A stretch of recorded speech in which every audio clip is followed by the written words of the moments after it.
प्रभु यीशु के पवित्र और मधुर नाम में सभी बहनों को जय मसीह। प्रभु यीशु मसीहको मधुर अनि नाममा सबै दिदीबहिनीहरूलाई जय मसीह। जय मसीह। जय मसीह। मेरा नाम नीलम है और मैं दिल्ली बड़का मंडला से जहाँ मैं संगति में जुड़ती हूँ। मेरो नाम नीलम हो अनि aunty I was not able to hear you properly. I am okay, my name is Neelam and मैं दिल्ली बरेका मंडी से हूँ। मेरो नाम चाहिँ नीलम हो अनि म बेरेका मण्डलीबाट दिल्लीबाट हुँ। और प्रभु को धन्यवाद देना चाहती हूँ। ये प्रभु ने जो अवसर दिया, ये पहली बार है कि आप लोगों के साथ इस तरह जूम के माध्यम से मैं संगति कर सकूं। अनि म प्रभुलाई धन्यवाद चढाउन चाहन्छु। प्रभुले मलाई पहिला मौका तपाईहरु साथमा जुम मिटिङमा संगति गर्ने सौभाग्य प्रभुले दिनुभयो। मैं कोई बड़ी वक्ता तो नहीं हूँ और मैं कुछ बाइबल का ज्यादा ज्ञान भी नहीं रखती हूँ। अनि म त्यति ठुलो वचन दिने होइन अनि मेरोमा बाइबलको त्यति ज्ञान पनि छैन। लेकिन प्रभु अपने वचन से जो कुछ सिखाते हैं उससे आशीष प्राप्त करके मैं ये प्रार्थना करती हूँ कि उन बातों को मैं मान सकूं और चल सकूं। अनि प्रभुले जुन चाहिँ कुराहरू मलाई बताउनुहुन्छ त्यो कुराहरूलाई मान्दै अनि म अगाडि हिँड्न सकूं। आज जब मुझे वचन बांटने के लिए कहा गया तो मैं प्रभु के सामने प्रार्थना कर रही थी कि प्रभु क्या बोझ है और आप क्या कहना चाहते हैं। अनि जब मलाई यो सेवाको लागि भनिएको थियो अनि मैले प्रार्थना गरिरहेको थिएँ, प्रभु मैले अब कुन चाहिँ वचन आफ्नो लोगहरूको सामने बाँट्नुपर्ने।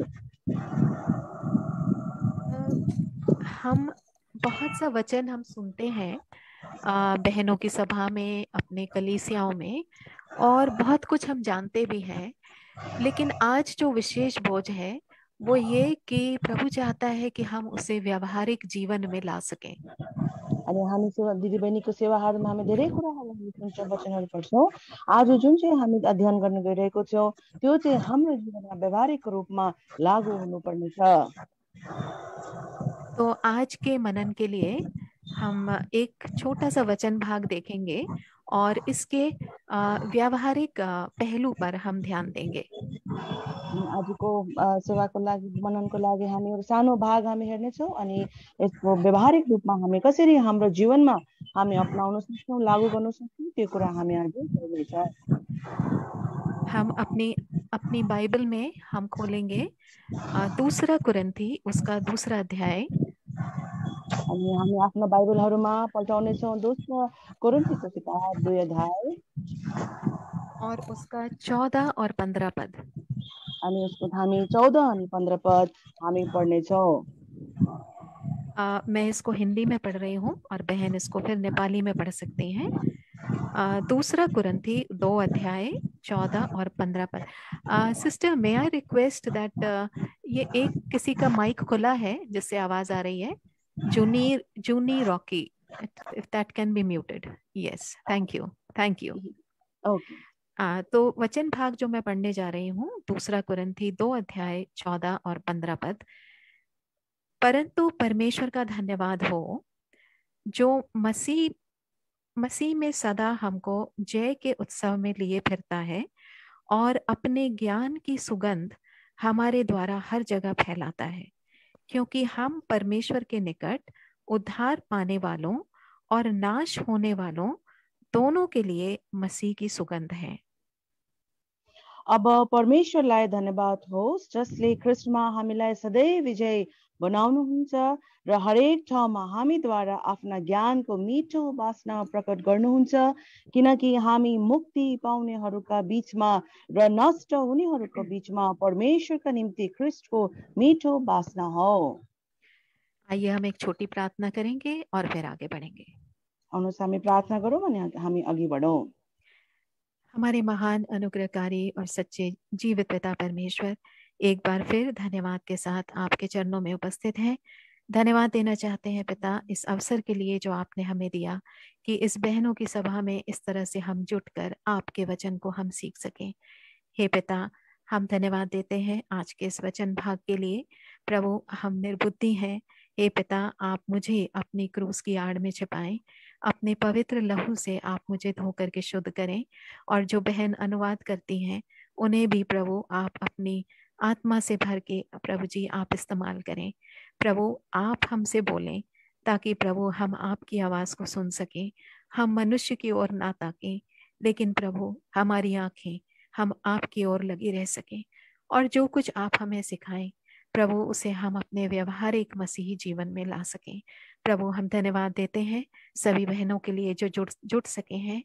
प्रभु हम प्रार्थना करते हैं कि हर एक को प्रभु आप उनकी आशीष का भाग दें। प्रभु आप हमारे इस सेवा के चलाने वाले हों, और प्रभु आप हमारे अध्यक्ष होकर शुरू से लेकर आखिर तक प्रभु अपनी अगुवाई में आप हमें रखें। एक बार फिर से मुझे और बहन को प्रभु आप अपनी क्रूस की आड़ में छिपाएं, और प्रभु आप हम में होकर के प्रभु जी बातें करें। सब आदर महिमा आपको देते हुए इस प्रार्थना विनती को उद्धारकर्ता प्रभु यीशु के धन्य नाम में लाते हैं। दया से सुने और ग्रहण करें। आमीन। आमीन। आमीन।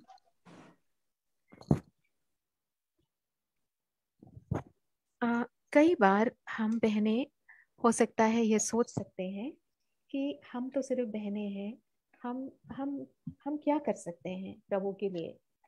अनि कतिपल्ट हामी सोच्न सक्छौँ कि हामी दिदीबहिनीहरू मात्र हौँ अनि परमेश्वरको लागि चाहिँ हामी दिदीबहिनीहरू के पो गर्न सक्छौँ र। हमारा जो कार्य क्षेत्र है वो हमारा घर है।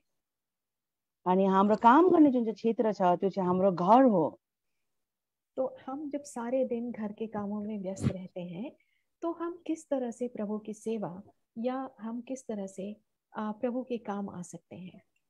अनि जब हामी दिनभरि जब हामी घरमा नै काम गरिरहन्छौँ तब घरमा काम गर्दाहुँदै कसरी प्रभुको सेवा हामी गर्न सक्छौँ।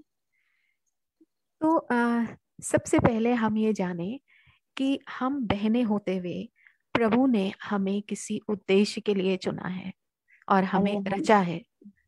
अनि हामी यो जानौँ कि दिदीबहिनीहरू कि जब प्रभुले हामीलाई के काम अनि के उद्देश्यका लागि परमेश्वरले हामीलाई चुन्नु भएको छ। हाँ, तो हम कुछ बातों को देखेंगे कि प्रभु ने हम बहनों को बनाया है किसी उद्देश्य से, और हमें क्या स्थान दिया है प्रभु ने। अनि परमेश्वर अहिले हामी अलिकति हामी मनन गरौँ कि परमेश्वरले हामीलाई किन सृष्टि गर्नुभयो अनि किन उद्देश्यले किन प्रभुले हामीलाई रच्नु भयो। तो सबसे पहले हम ये जाने कि जब प्रभु ने इस सृष्टि को बनाया, हामी सबभन्दा पहिले हामी यो कुरा जानौँ कि जब परमेश्वरले यो सृष्टि गर्नुभयो तो प्रभु ने सब कुछ बनाने के बाद कहा ये अच्छा है। अनि परमेश्वरले सबै कुरा बनाइसक्नु भएपछि प्रभुले भन्नुभयो उत्तम असल हो। लेकिन जब मनुष्य को बनाया, अनि तर जब मानिसलाई प्रभुले बनाउनु भयो तो प्रभु ने कहा कि उसका अकेला रहना अच्छा नहीं। तब परमेश्वरले भन्नुभयो वहाँ चाहिँ एक्लो रहनु उचित होइन। यानी कि प्रभु ने जब उस बगीचे में आदम को रचा तो एक औरत, एक नारी की जो एब्सेंस थी या उसकी अनुपस्थिति को प्रभु ने कहा कि ये अच्छा नहीं है। अनि जब मानिसलाई प्रभुले बनाउनु भयो अनि त्यस बगैँचामा जब एउटा स्वास्नी या त स्त्रीको अनुपस्थितिमा प्रभुले भन्नुभयो यो चाहिँ राम्रो होइन। तो हम ये जान सकते हैं कि सच में हमें प्रभु ने क्या स्थान दिया है, और उस उद्धार के कार्य को और उस योजना को पूरा करने के लिए स्त्री का क्या स्थान है। अनि तब हामी बुझ्न सक्छौँ कि परमेश्वरले जुन प्रकारले हामीलाई बनाउनु भयो त्यो उद्धार अनि त्यो योजनाको काम हामीले गर्नुपर्ने छ। हाँ, जैसे हम उत्पत्ति उसका 3 अध्याय 15 पद में पढ़ते हैं कि उत्पत्तिको किताब 3 अध्यायको 15 पद अनि तेरो र त्यस स्त्रीको बीचमा अनि तेरो सन्तान र त्यसको सन्तानको बीचमा म दुश्मनी हाल्नेछु, उसले तेरो टाउको कुल्च्याउनेछ र तैँले उसको कुर्कुच्चा डस्नेछस्।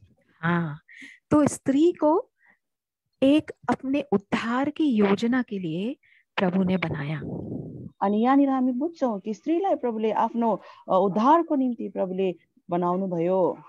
हाँ, तो और स्त्री और उस शैतान के बीच में प्रभु ने क्या डाला, एक एनिमिटी, यानी कि एक एक विरोध का भाव डाला, एक दुश्मन बना दिया हमको अनि शैतान यहाँनिर का। अनि हामी यहाँनिर हेर्दछौँ कि स्त्री अनि शैतानको बीचमा परमेश्वरले एउटा दुश्मन एउटा विरोधको कारण प्रभुले बनाउनु भयो। हाँ, तो एक बहुत उच्च स्थान स्त्री को दिया और उसी के द्वारा मसीह के आने की योजना को यहाँ पर हम देखते हैं उत्पत्ति उसका 3 अध्याय और 15 पद में। अनि हामीले यो कुरामा हेर्छौँ कि स्त्रीलाई प्रभुले उच्च स्थानमा प्रभुले बनाउनु भयो। अनि किनभने यहाँनिर 3 अध्यायको 15 पद उत्पत्तिको किताबमा हामी हेर्छौँ यीशु मसीहको आउने कुराहरू यहाँनिर बताएको। और हम देख सकते हैं कि स्त्रियों का क्या स्थान रहा उस योजना में। जैसे कि कुछ स्त्रियों ने बहुत हिम्मत के साथ काम किया ताकि उस सीड को उस वंश को बचा सकें। अनि यहाँनिर हामी हेर्छौँ कि स्त्रीहरूले कति हिम्मतको साथमा काम गरे कि उहाँको वंशलाई प्रभु यसरी नै फेरि अगाडि बढाउनुको लागि।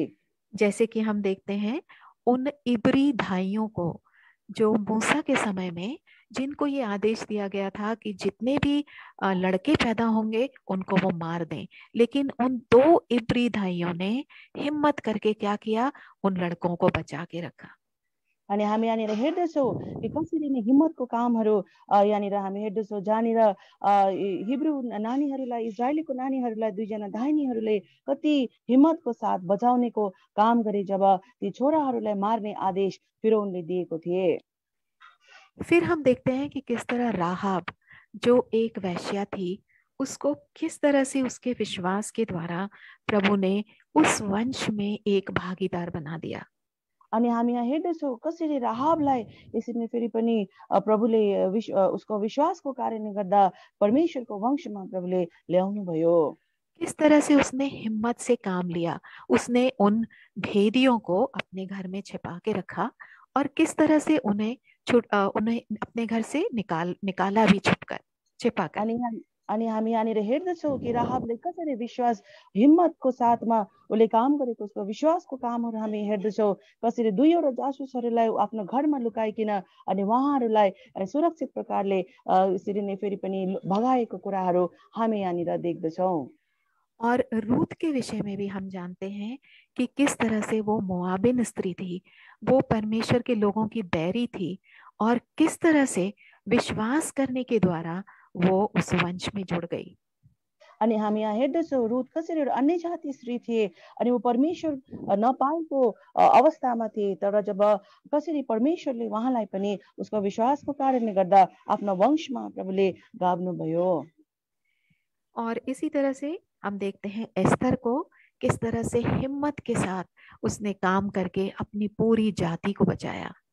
अनि हामीले हेर्दछौँ एस्टरलाई पनि कसरी उसले हिम्मतको साथमा उसले काम गरेको कारणले गर्दा आफ्नो पूरा जातिहरूलाई उहाँले बचाउनु भयो। तो स्त्रियों ने सच में प्रभु ने उन्हें वो हिम्मत दी और प्रभु ने उन्हें उस बड़ी योजना के लिए स्त्रियों को तैयार किया है। अनि हामी यहाँ हेर्दछौँ कि स्त्रीहरूलाई कसरी हिम्मतको साथमा फेरि काम गरे अनि कसरी परमेश्वरले ठुलो काम गर्नुको लागि अनि योजनाको साथमा परमेश्वरले उहाँहरूलाई सृष्टि गर्नुभयो। और वो स्त्रियां ही थी जिन्होंने सबसे पहले विश्वास किया कि मसीह आएगा और मसीह से पहले उसका एक फोर रनर यानी कि यूहन्ना बपतिस्मा देने वाला भी आएगा। अनि यहाँनिर स्त्रीहरू नै पहिला जो थिए जसले चाहिँ परमेश्वर आउनुहुनेछ अनि परमेश्वर भन्दा अघि बप्तिस्मा दिने यूहन्ना आउनुहुनेछ भन्ने कुरालाई विश्वास गरिन्। हाँ, यद्यपि हम देखते हैं कि जकरिया जो यूहन्ना बपतिस्मा देने वाले का पिता था उसने विश्वास नहीं किया और वो क्या हुआ, वो गूंगा हो गया। अनि हामी यहाँनिर हेर्दछौँ बप्तिस्मा दिनेको पिता जकरियाले कसरी परमेश्वरको कुरालाई उसले विश्वास नगर्दा हुँदै गुङ्गा पनि उहाँ बनि गए। और यूसुफ को हम देखते हैं कि किस तरह से मरियम के बारे में जानने के बाद उसने चुपके से उसको त्याग देने की मनसा की। अनि हामी यहाँनिर हेर्दछौँ कसरी युसुफले पनि मरियमको अवस्थालाई जब उसले बुझ्छन् तब चुपचापसँग उसलाई त्याग्ने उसले निर्णय गरेका हुन्छन्। लेकिन वो स्त्रियां ही थी, कौन? एलिशबा और मरियम, जिन्होंने वो वचन पाकर उस पर विश्वास किया और प्रभु ने उनके द्वारा अपनी योजना को पूरा किया। अनि हामी यहाँ हेर्दछौँ स्त्रीहरू नै छन् मरियम अनि एलिसिबा जसले परमेश्वरको कुराहरूलाई वचनहरूमा विश्वास गरे अनि परमेश्वरको योजनामा अगाडि कामहरूमा उनीहरूले सहायता गरेको हामी यहाँनिर देख्दछौँ। हाँ, और हम ये भी देखते हैं कि किस तरह से एलिशिबा और उसके पेट में जो बच्चा था यूहन्ना बपतिस्मा देने वाला, उसने किस तरह से मसीह को पहचाना जब मरियम उससे मिलने के लिए आई। अनि हामी यहाँनिर हेर्दछौँ कि कसरी एलिसिबाको पेटमा भएका जुन चाहिँ बालकले चाहिँ यसरी जब मरियम गएको थियो एलिसिबालाई भेट्नुको लागि तब कसरी उसको पेटमा भएको बच्चाले परमेश्वरलाई उहाँले चिन्नु सके। और ये हम लूका उसका पहला अध्याय में पाते हैं। अनि हामी यो कुरा चाहिँ लुकाको किताब पुस्तक 1 अध्यायमा हामी पाउँदछौँ कि किस तरह से वो बालक उसके पेट में उछल पड़ा। अनि यहाँनिर हामी हेर्दछौँ कि कसरी त्यो बालक चाहिँ उसको पेटमा एकदम उफ्रिएको कुराहरू हामी यहाँनिर पाउँदछौँ।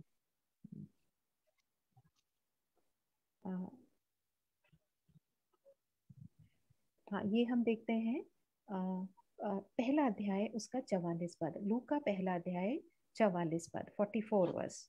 अनि यहाँनिर हामी हेर्दछौँ लुका 1 अध्यायको 44 पदमा, किनकि हेर तिम्रो सलामको आवाज मेरो कानमा पर्न साथ बालक मेरो गर्भमा आनन्दले उफ्रियो। तो ये सौभाग्य भी स्त्रियों को दिया गया कि वो पहचान सके मसीह को, आने वाले मसीह को। अनि यो सौभाग्य पनि स्त्रीहरूलाई नै दिदीबहिनीहरूलाई नै दिएको छ कि प्रभुको आउने अनि चिन्ने सौभाग्य पनि स्त्रीहरूले नै पाएको छ। हाँ, और हम देखते हैं लूका के इसी पहले अध्याय में कि किस तरह से मरियम उस स्तुति गान को गाती है जब वो परमेश्वर की स्तुति और बड़ाई करती है। अनि हामी यहाँनिर हेर्छौँ कि कसरी मरियमले जब परमेश्वरको बालकको बारेमा जब उहाँ थाहा पाउनुहुन्छ कसरी उहाँले स्तुति गान गाएको कुराहरू हामी यहाँनिर पाउँदछौँ।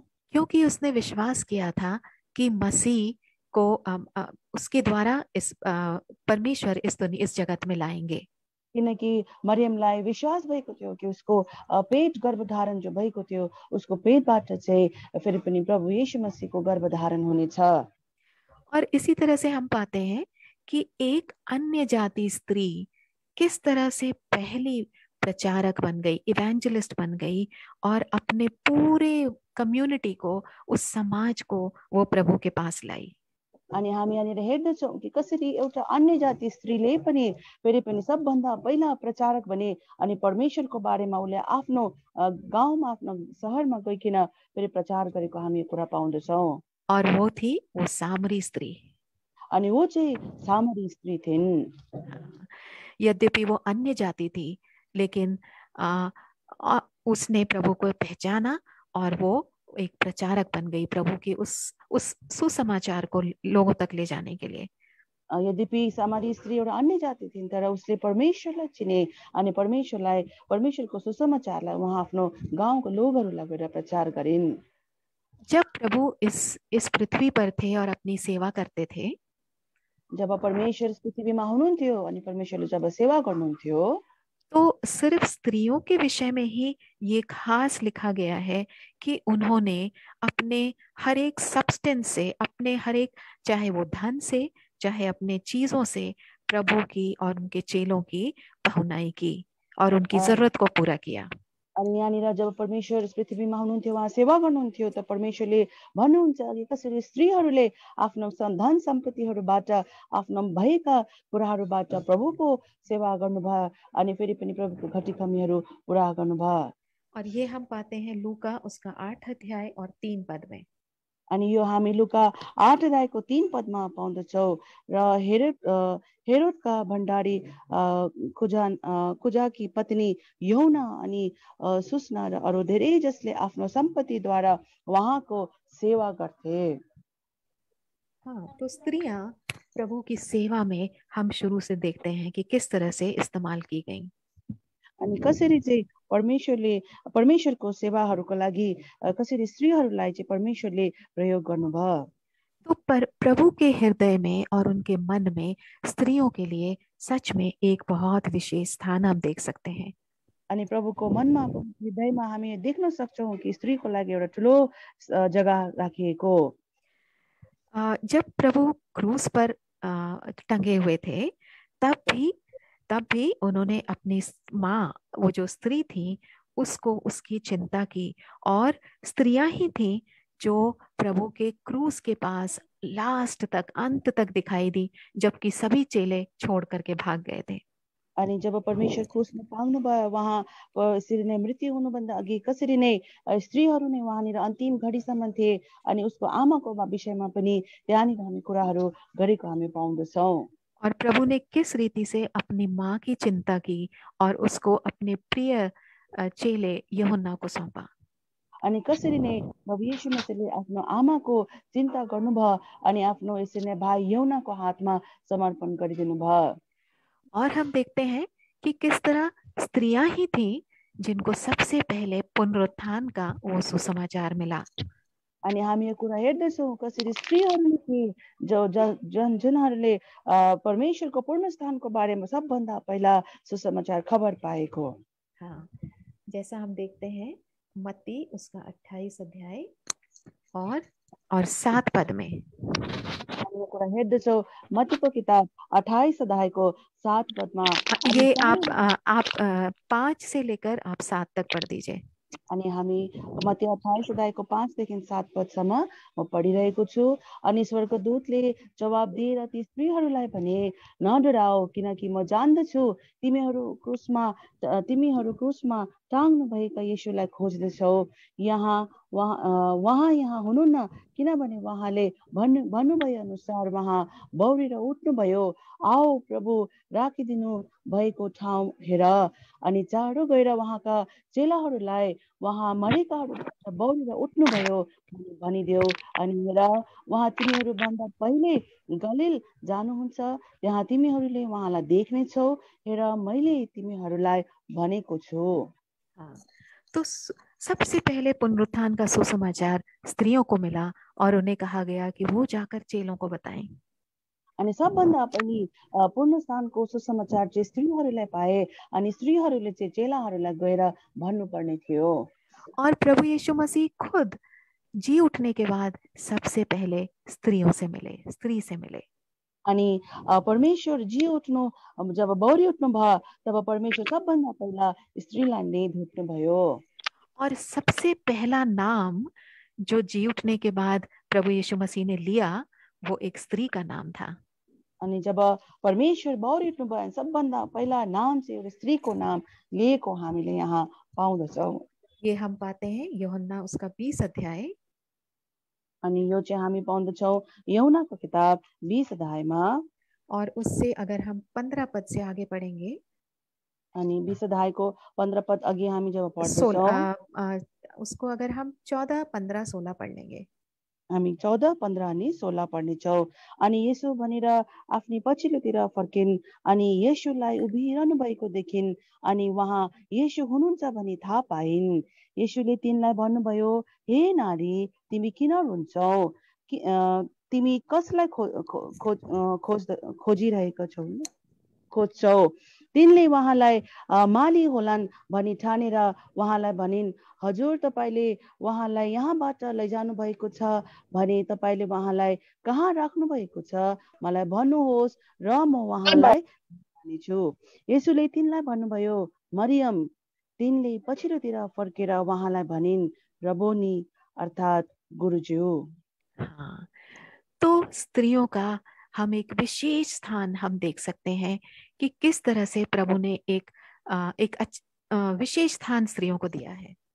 अनि यहाँनिर हामी हेर्छौँ कि कसरी प्रभुले स्त्रीहरूलाई एउटा खास जग्गा प्रभुले दिनुभएको। प्रभु सच में स्त्रियों की चिंता करते हैं। प्रभु साँच्चै नै दिदीबहिनीहरूको विषयमा चिन्ता प्रभुले गर्नुहुन्छ। प्रेरितों के काम में भी हम एक चीज को देखते हैं 6 अध्याय में। अनि प्रेरितको काममा पनि 6 अध्याय हामी हेर्दछौँ। जब वहां पर कुछ स्त्रियां जो विधवाएं थी, उनकी जब ठीक से सुधि नहीं ली जा रही थी, तो उन्होंने कुछ डीकन्स को, कुछ 7 लोगों को उन्होंने चुना। अनि जब यहाँनिर हामी हेर्दछौँ प्रेरितको किताबमा 6 अध्यायमा कि कसरी जब विधवा स्त्रीको जब कामहरू भएको छैन तब यहाँनिर परमेश्वरी प्रभुको दासहरूलाई चुन्नु भएको कुराहरू यहाँनिर हामी हेर्दछौँ। ये हम देखते हैं 6 अध्याय प्रेरितों के काम, उसका पहला पद में, दूसरा पद में अनि 6 अध्यायको 1 अनि 2 पदमा हामी यहाँनिर हेर्दछौँ। अनि ती दिनहरूमा जब चेलाहरूको संख्या बढ्दै गयो तब हिब्रूहरूको विरुद्धमा ग्रीक भाषा बोल्ने यहुदीहरूको गनगन सुरु भयो, किनभने दिन दिनको सेवामा तिनीहरूका विधवाहरूलाई वास्ता गरिएको थिएन। तब ती 12 जनाले चेलाहरूको जमातलाई आफू कहाँ बोलाएर भने, परमेश्वरको वचन छोडेर खुवाउने पियाउने सेवा गर्नु हाम्रा निम्ति उचित छैन। और तीसरा पद भी पढ़े। यस कारण भाइहरू हो, आफ्नो बीचबाट नाम चलेका पवित्र आत्मा र बुद्धिले भरिएका 7 जना मानिसहरूलाई खोज, जसलाई हामी यस काममा नियुक्त गर्न सकौं। तो यहाँ पर हम देखते हैं कि किस तरह से मंडली ने भी स्त्रियों की चिंता की। अनि यहाँनिर हामी हेर्दछौँ कि कसरी मण्डलीमा पनि दिदीबहिनीहरूको लागि चिन्ता गरिरहेको। तो इन सब बातों से हम क्या सीख सकते हैं, हम क्या जानते हैं कि हम ये समझ सकते हैं कि प्रभु जो है वो सच में स्त्री को एक ऐसा उच्च दर्जा प्रभु ने दिया है। अनि यहाँनिर जब हामी पढ्छौँ तब हामी यहाँ के बुझ्छौँ कि परमेश्वरले चाहिँ स्त्रीहरूलाई एउटा उच्च स्थानमा राख्नु भएको छ। और पवित्र आत्मा ने भी ये वचन में लिखा है इन घटनाओं को, ताकि लोग इससे आशीष प्राप्त कर सके और हम स्त्रियां भी ये जान सके। अनि पवित्र आत्माद्वारा यो वचन लेखिएको छ ताकि यो कुराहरू मानिसहरूले जान्न सकौं अनि फेरि पनि आशीष पनि हामी पाउन सकौं। प्रभु ने अपने जीवन काल में कभी भी किसी स्त्री से कठोरता के साथ व्यवहार नहीं किया। अनि परमेश्वरले चाहिँ आफ्नो जीवन कालसम्म कहिले पनि कुनै दिदीबहिनीहरूसँग राम्रो प्रकारले कठोर व्यवहार गर्नु भएन। सिर्फ एक स्थान पर हम देखते हैं, मरकुस उसका 7 अध्याय 26 और 27 पर, ये अभी हम नहीं पढ़ेंगे लेकिन सिर्फ हम इस बात को सुन लेंगे, जहाँ पे साइरोफिनिशियन वुमन, जो सुरुफिनी की जाति की जो स्त्री थी, जब वो प्रभु के पास आके उससे बार बार गिड़गिड़ाती है कि मेरी बेटी को तू चंगा कर, तो प्रभु उसके साथ, हमें लगता है उसको पढ़कर कि कुछ कठोरता के साथ उससे बोलते हैं। अनि हामी यहाँनिर पाउँदछौँ केवल एउटा स्त्री जो छ सुरोफिनिसी जातिको जुन चाहिँ स्त्रीले जब एकदमै उसको नानीको बारेमा जब भनिरहेको कुरा गर्छौँ त्यहाँनिर नि हामी अलिक कठोरतापूर्वक प्रभुले बात गरेको हामी हेर्दछौँ। हाँ, प्रभु ने क्या कहा, हमें लगता है उसको पढ़कर के इतने कठोरता से प्रभु ने क्यों उससे बात करी। उसमें क्या लिखा है वहां पर कि लड़कों की रोटी कुत्तों के आगे डालना उचित नहीं है। अनि परमेश्वरले कस्तो जवाब दिएर भन्नुभयो, यहाँनिर भन्नुभएको छ कुकुरहरूको नानीहरूको रोटीको टुक्राहरू चाहिँ कुकुरहरूलाई दिँदैन। लेकिन सिर्फ इस इंस्टेंस को देखकर, सिर्फ ये एक घटना को छोड़ हम कभी नहीं देखते कि प्रभु ने कठोरता के साथ स्त्रियों के साथ व्यवहार किया। अनि यो घटनाको अलावा अरू कुनै पनि घटनामा परमेश्वरले स्त्रीहरूसँग कठोर व्यवहार गरेको हामी पाउँदैनौँ। यहाँ तक कि हम पाते हैं कि वो स्त्री जो व्यभिचार में रंगों हाथे पकड़ी गई, उसको भी प्रभु ने क्षमा किया। अनि हामी इतिहाससम्म पनि पाउँछौँ कि व्यभिचारमा फसेका जुन स्त्री जो थिए उसलाई पनि प्रभुले एकदमै जो रङ्गे हात पकडेको थियो उसलाई पनि परमेश्वरले राम्रो व्यवहार प्रभुले गर्नुभयो। हाँ, प्रभु ने क्या कहा, जा कुशल से जा, फिर पाप ना करना। अनि परमेश्वरले उहाँलाई के भन्नुभयो, तिमी शान्तिसँगले तिमी जाओ अनि फेरि पनि तिमी पाप नगर। तो जब हमारा प्रभु इतना प्रेमी परमेश्वर है हम स्त्रियों के प्रति, जब परमेश्वर हामी स्त्रीहरूप्रति यति प्रेमी परमेश्वर प्रभु हुनुहुन्छ भने, तो हम स्त्रियों का उस परमेश्वर के प्रति क्या स्वभाव, क्या रुख और क्या हमारा स्थान होना चाहिए। तब हामी दिदीबहिनीहरूको जीवनमा पनि परमेश्वरप्रति कस्तो स्वभाव, कस्तो स्थान प्रभुले हाम्रो जीवनमा लिनुपर्नेछ। हाँ, तो अब हम आएंगे अपने इस वचन भाग पर जो हमने 2 कुरिन्थी 2 अध्याय 14 और 15 पद में पढ़ा। अनि हामी आउँदछौँ हाम्रो आफ्नो भागमा दोस्रो कोरिन्थी 2 अध्यायको 14 अनि 15 पद जो हामी अघि पढेका थियौँ। एक बार फिर आप बहन इसको नेपाली में पढ़ दें। म एकल फेरि पढिदिँदैछु। अब परमेश्वरलाई धन्यवाद होस् जसले ख्रिस्टमा हामीलाई सधैँ विजयी बनाउनुहुन्छ र हरेक ठाउँमा हामीद्वारा आफ्ना ज्ञानको मिठो बास्ना प्रकट गर्नुहुन्छ, किनकि हामी मुक्ति पाउनेहरूका बीचमा र नष्ट हुनेहरूका बीचमा परमेश्वरका निम्ति ख्रिस्टको मिठो बास्ना हो। तो यहाँ पर हम देखते हैं कि हमारे परमेश्वर के उस ज्ञान की सुगंध हमारे द्वारा फैलनी चाहिए। अनि यहाँनिर हामी देख्दछौँ कि परमेश्वरको एकदम ज्ञानको मिठो बास्ना चाहिँ हामी दिदीबहिनीहरूद्वारा चाहिँ बाहिर प्रकट हुनुपर्नेछ। जब प्रभु ने हमसे इतना प्रेम किया है तो ये जरूरी है कि हमारे जीवन सच में उसके उस प्रेम को प्रकट करें और उसके सुगंध को हम जहां भी जाएं अपने जीवन के द्वारा हम फैला सकें। अनि जब प्रभुले हामीले त्यही प्रेम गर्नुभयो तब हामीले हाम्रो जीवनबाट परमेश्वरले गर्नुभएको प्रेम अनि परमेश्वरको यसरी हाम्रो जीवनबाट मिठो बास्ना हामीले अरूहरूको बीचमा हामीले प्रकट गर्नुपर्नेछ। हमारे जीवन से कभी भी दुर्गंध नहीं आनी चाहिए और प्रभु के नाम की निंदा नहीं होनी चाहिए। अनि हाम्रो जीवनबाट कहिले पनि परमेश्वरको यसरी हाम्रो जीवनबाट दुर्गन्ध पनि कहिले नहुनु पर्ने हो। अनि यसरी फेरि पनि हाम्रो जीवनबाट केवल परमेश्वरको मिठो बास्ना मात्रै फैलिरहनु पर्ने हो। अब हम कुछ वचन भागों को देखेंगे कि ये सुगंध जो है हम किस तरह से फैला सकते हैं, कैसे हमारे जीवन से ये सुगंध प्रकट हो सकती है। अब हामी हेर्नेछौँ कि कसरी हाम्रो जीवनबाट यो मिठो बास्ना फैलाउन हामी सक्दछौँ। पहला वचन भाग हम देखेंगे उत्पत्ति उसका 8 अध्याय और 21 पद में। अनि हामी हेर्दछौँ पहिला हामी कुरा चाहिँ उत्पत्ति 8 अध्यायको 31 पद। नहीं 31 नहीं, सॉरी 20 और 21 पद। 20 अनि 21 पद हामी यहाँ हेर्दछौँ। उत्पत्ति 8 अध्यायको 20 अनि 21 पद। अनि नोहले परम प्रभुका निम्ति एउटा वेदी बनाए अनि हरेक शुद्ध पशुबाट र हरेक शुद्ध पक्षीबाट लिएर त्यस वेदीमाथि होम बलि चढाए। अनि परम प्रभुले यो मिठो सुगन्ध लिनुभयो। तब परम प्रभुले आफ्नो हृदयमा भन्नुभयो, मानिसको कारणले यस भूमिलाई म अब फेरि कहिले श्राप दिने छैन, किनकि बालककालदेखि नै मानिसको हृदय विचार खराब हुन्छ। अनि जसरी अहिले मैले गरेको छु त्यसरी अब म फेरि हरेक जीवित प्राणीलाई कहिल्यै हिर्काउने छैन। यहाँ हम देखते हैं कि प्रभु ने जो अपनी सृष्टि को बनाने के बाद बहुत पछताया और उसने निर्णय किया कि वो उसको खत्म कर देगा जल प्रलय के द्वारा। अनि यहाँनिर हामी हेर्दछौँ कि परमेश्वरले मानिस जातिलाई सृष्टि गर्नुभएकोमा धेरै यसरी नै दुखी हुनुभयो। अनि उहाँले जल प्रलय ल्याइकन मानिस जातिलाई नष्ट पार्ने विचार प्रभुले गर्नुभएको यहाँ कुरा हामी देख्दछौँ। लेकिन यहाँ हम देखते हैं कि जब नूह ने उस वेदी को बनाया और उस पर जब होम बलि चढ़ाया तो प्रभु उस सुगंध से पाकर वो खुश हुआ और उसने अपनी मनसा को बदला। अनि यहाँनिर हामी हेर्दछौँ जब नोहाले फेरि पनि वेदी बनाइकन होम बलि चढाए अनि जब त्यो मिठो बास्ना यसरी परमेश्वर कहाँ पुग्यो त परमेश्वरले आफ्नो विचारलाई आफ्नो मनसायले फेरि पनि नष्ट गर्ने मनसायले फेरि पनि वापस लिनुभयो।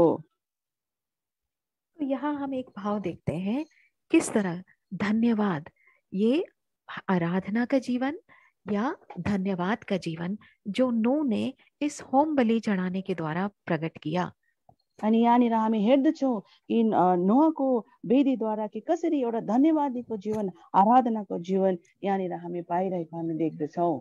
किस बात का धन्यवाद? क्योंकि प्रभु ने उस बड़े महामारी से, उस बड़े प्रलय से नूह और उसके परिवार को बचाया। अनि के कुराको हामी धन्यवाद हुनुपर्ने छ, किनभने यहाँनिर जसरी नूहले धन्यवाद कसरी चढाए भन्दा ठुलो महामारी अनि प्रलयबाट परमेश्वरले उहाँलाई बचाउनु भयो। प्रभु ने हमें भी उस पाप से, उस नरक से, उस दुष्ट के हाथों से हमें छुड़ाया है, अपने लहू के द्वारा हमें मोल लिया है। अनि हामी पनि कसरी धन्यवादी हुन सक्छौँ? परमेश्वरले त हामीलाई हाम्रो पापहरूबाट, दुष्टबाट, नरकबाट परमेश्वरले हामीलाई छोडाउनु भएको छ। और इस बात के लिए हमें परमेश्वर के हमेशा धन्यवादी बने रहना चाहिए। अनि यो कुराको लागि चाहिँ हामी सधैँ परमेश्वरसँग हामी धन्यवादी हुनुपर्ने छ। क्योंकि धन्यवाद करने वाला प्रभु को प्रभु उससे प्रसन्न होता है। अनि जसले धन्यवाद चढाउनुहुन्छ उहाँसँग प्रभु प्रसन्न खुसी प्रभु हुनुहुन्छ। जैसा कि भजन संहिता 50 और 23 पद में भी लिखा है। अनि हामी हेर्दछौँ भजनको किताब 50 अध्यायको 23 पदमा हामी यहाँनिर पढ्दछौँ, जसले प्रशंसा रूपी बलिदान चढाउँछ उसले मेरो महिमा गर्छ, अनि जसले आफ्नो चाल सुधार्छ उसलाई म परमेश्वरको उद्धार देखाउने छु।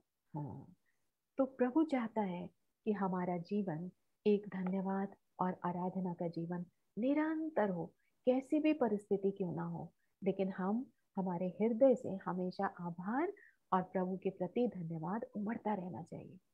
अनि हामी यहाँनिर यो थाहा पाउँदछौँ कि कसरी नै यसरी हामी सधैँ जस्तै पनि परिस्थिति आए तापनि हाम्रो जीवनबाट चाहिँ परमेश्वरलाई प्रशंसा रूपी बलिदान धन्यवाद चाहिँ हाम्रो जीवनबाट भइ नै रहेको हुनुपर्दछ। और यहाँ पर उत्पत्ति 8 अध्याय में हम देखते हैं कि जब नूह ने होम बलि चढ़ाया, प्रभु ने उसकी सुगंध पाकर एक सुगंध के रूप में प्रभु ने उसको ग्रहण किया।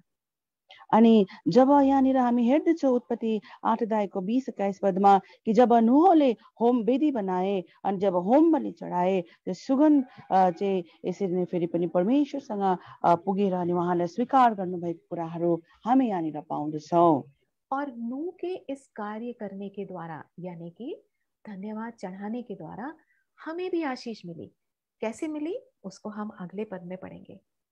अनि नूहले धन्यवाद चढाउनु भएको कारणले गर्दा हामीले पनि आशिष पाएका छौँ। यस कारण यो कसरी पायो हामी अर्को पदमा हामी पढ्नेछौँ। हाँ, 22 पद पढ़िए सिस्टर। पृथ्वी रहेसम्म बिउ छर्ने र कट्ने गर्ने समय, जाडो र गर्मी, ग्रीष्म ऋतु र शीत ऋतु, दिन र रातको अन्त हुने छैन। हाँ, आज जो हम फसल कटनी, धूप काल, अलग अलग सीजन्स, अलग अलग ऋतु जिसका हम आनंद उठा सकते हैं, ये नूह के उस धन्यवाद और उस बलिदान और उस जीवन के द्वारा हमें मिला है आज। अनि हामी पृथ्वीमा कसरी यो बिउ छर्ने काट्ने काम अनि हरेक ऋतुहरू दिन अनि रातको आशिष चाहिँ हामीले कसरी पाएको छौँ, किनभने नूहले चाहिँ वेदीमा परमेश्वरलाई बलिदान चढाए।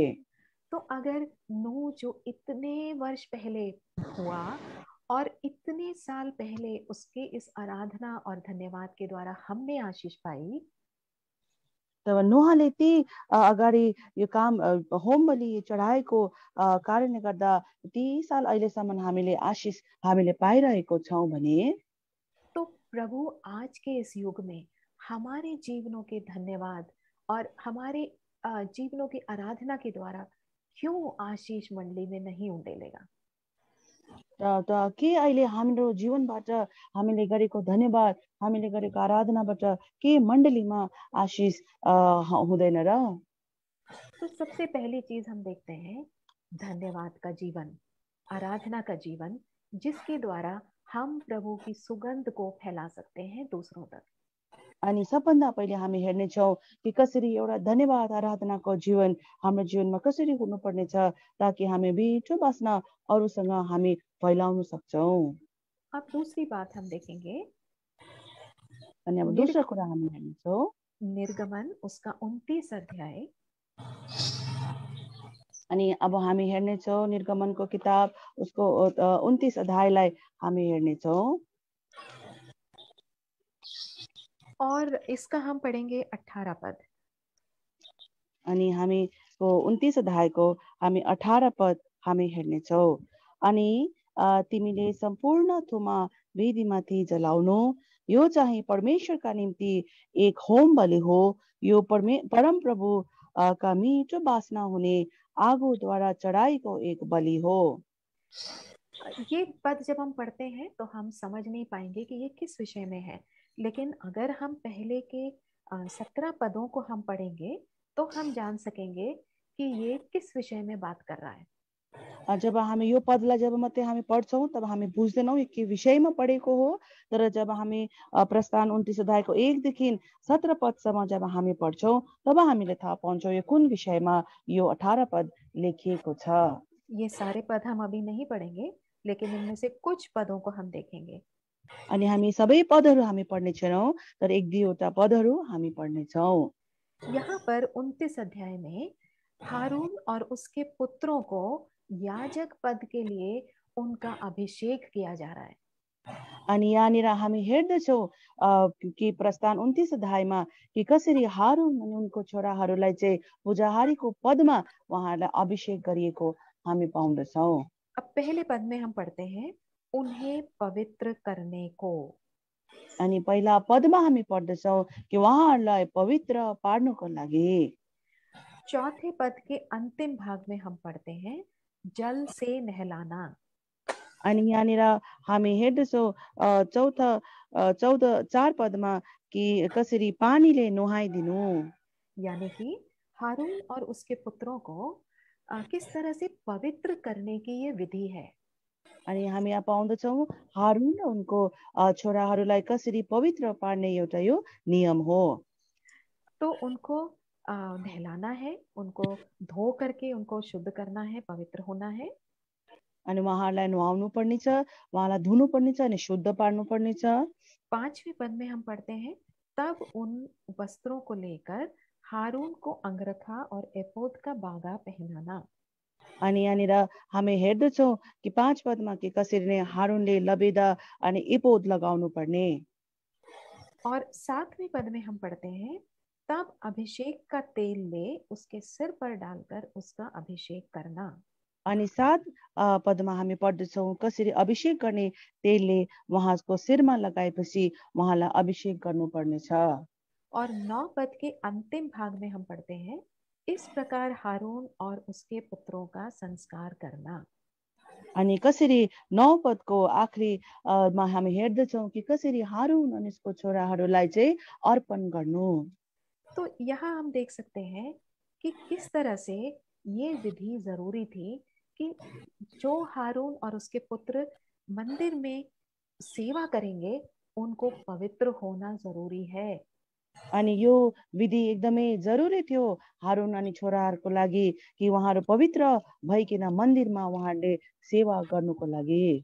और उस सेवा करने के योग्य वस्त्र भी उनको पहनाना जरूरी था। अनि सेवा गर्नेको योग्यको वस्त्रहरू पनि पहिरनु उहाँहरूलाई आवश्यक थियो। और उनका अभिषेक करना जरूरी था। अनि उहाँहरूको अभिषेक हुनु पनि जरुरी नै थियो। और तब हम पढ़ते हैं 10 पद में, देखिए, तब बछड़े को मिलाप वाले तंबू के सामने समीप ले आना।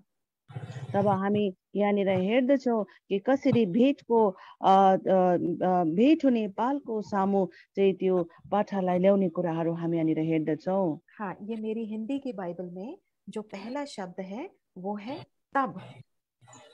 अनि यहाँनिर हिन्दीको बाइबलमा पहिला शब्द छ अनि। हाँ, तब। तो तब कब? जब उनको पवित्र कर लोगे तब आप अपनी भेंट लेके आना और उसको चढ़ाना।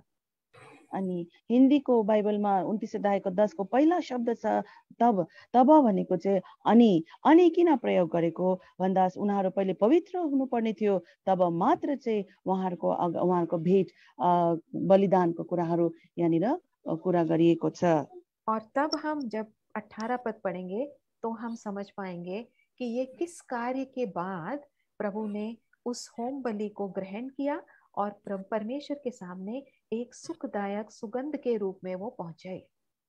तब हामीले 18 पदमा गएर जब हामी पढ्छौँ तब हामी बुझ्छौँ कि कसरी परमेश्वरले यो थुमाको बलिदानलाई परमेश्वरले होम बलिलाई परमेश्वरले मिठो वासनाको स्वरूपमा प्रभुले स्वीकार्नु भयो। तो दूसरा पॉइंट हम देख सकते हैं कि परमेश्वर हमारे जीवनों में पवित्रता चाहता है। अनि हामी दूसरा हामी हेर्छौँ कि परमेश्वरले हाम्रो जीवनमा पवित्रता प्रभुले चाहनुहुन्छ। जो परमेश्वर की सेवा करते हैं वो उनको पवित्र होना जरूरी है। अनि जो चाहिँ परमेश्वरको सेवा गर्नुहुन्छ उहाँहरू चाहिँ पवित्र हुनु जरुरी छ। सिर्फ याजक लोग नहीं जो उस समय मंदिर में सेवा करते थे, कि केवल मन्दिरमा पूजा गर्ने याजकहरू मात्र होइन, सेवा गर्ने याजकहरू मात्र होइन, लेकिन नए नियम में हम देखते हैं कि याजक कौन है। हम जो चुनी हुई प्रजा है, हम याजकों का एक समाज है। हमें अपने जीवन को पवित्र रखना है। अनि यहाँनिर नयाँ नियममा जब हामी गएर पढ्छौँ कि हामीलाई पनि परमेश्वरले एउटा चुनिएको वंश अनि एउटा राजकीय पुजारीको समान प्रभुले दिनुभएको छ अनि हामी पनि यसरी नै पवित्र हुनुपर्ने छ। और पहला पत्रस पहला अध्याय 16 पद में हम जानते हैं परमेश्वर ने कहा है पवित्र बनो क्योंकि मैं पवित्र हूँ। अनि पहिला पत्रुसको किताब 1 अध्यायको 16 पदमा लेख्नु भएको छ, किनकि यो लेखिएको छ तिमीहरू पवित्र हौ किनकि म पवित्र छु। तो ये दूसरा मुख्य विषय है जिससे हम प्रभु की उस सुगंध को फैला सकते हैं। अनि एउटा दोस्रो अर्को विषय हो कि हामी कसरी चाहिँ प्रभुको सुगन्धलाई हामी अरूको माझमा हामी सुगन्ध फैलाउन हामी सक्दछौँ। यानी कि अपने जीवन को पवित्र रखकर कि हामी हाम्रो जीवनलाई चाहिँ पवित्र राखिकन हामी त्यो सुगन्धित हामी बन्न सक्छौँ। अब हम तीसरे विषय पर जाएंगे, देखेंगे यहेजकेल उसका 20 अध्याय 41 पद। अनि हामी अब हेर्दछौँ एजिकेलको किताब aunty the verse aunty 20 chapter 20 verse 41 अनि 20 अध्यायको 41 पदलाई हामी हेर्दछौँ। एजिकेलको किताब 20 अध्यायको 41 पदलाई हामी यहाँनिर हेर्दछौँ। अब म तिमीहरूलाई जाति जातिबाट निकालेर ल्याउने छु र ती देश देशबाट तिमीहरूलाई भेला गर्नेछु जसको बीचमा तिमीहरू तितर बितर भएका छौ, तब तिमीहरू मिठो बासनाको साथमा म तिमीहरूलाई ग्रहण गर्नेछु। तो यहाँ पर हम क्या देखते हैं? परमेश्वर हमें अलग करना चाहता है। यहाँनिर हामी के पाउँदछौँ भने परमेश्वरले चाहिँ हामीलाई अलग पार्नु प्रभुले हामीलाई चाहनुहुन्छ।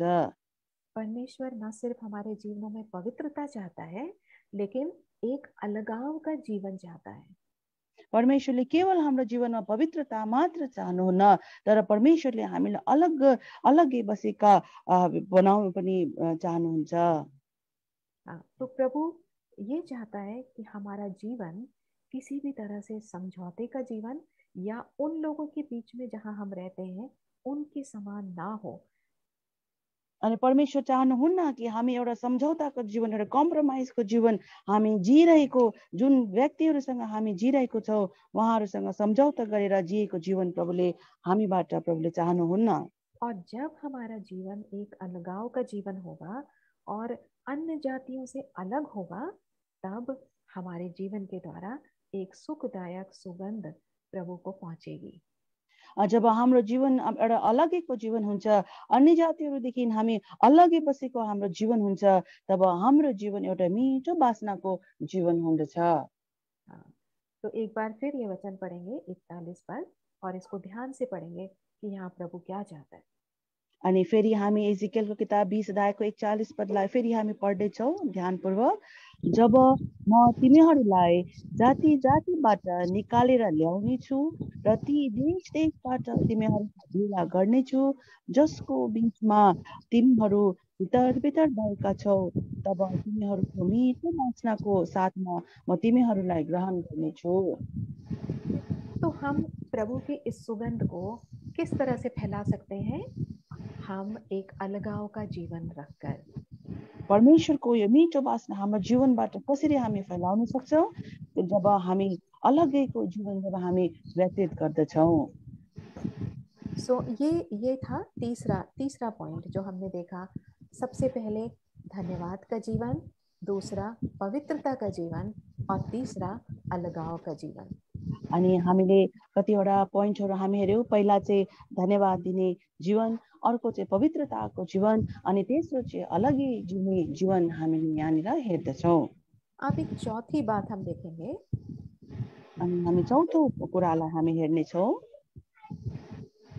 इफिसियों की पत्री उसका 5 अध्याय 2 पद। अनि एबिसीको किताब 5 अध्यायको 2 पदलाई हामी यहाँनिर हेर्दछौँ।